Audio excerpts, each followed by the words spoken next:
ওই দেখো আমরা যাচ্ছি বাড়ি বাড়ি মানে আমি আমার হোম টাউন যাচ্ছি।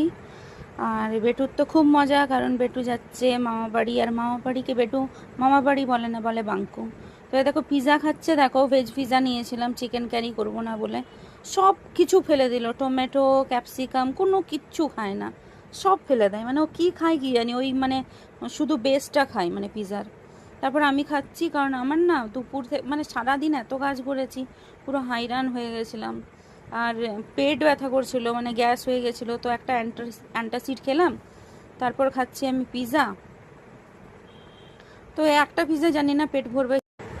ধাবার খাবারগুলো এত বাজে হয় না, খেতে ইচ্ছে করে না। তো নেমেছিলাম, বেটু বললো অমলেট খাবো, তো অমলেট খাচ্ছি, আমরা দুজন মিলে দুটো নিয়েছি।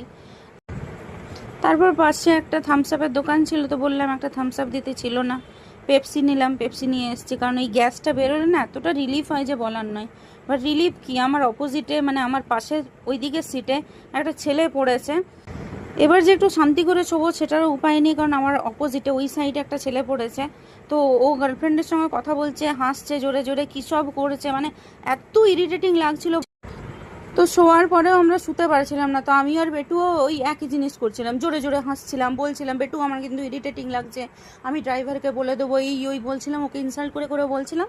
তো তারপর কিছুক্ষণ পর ওনার বন্ধ।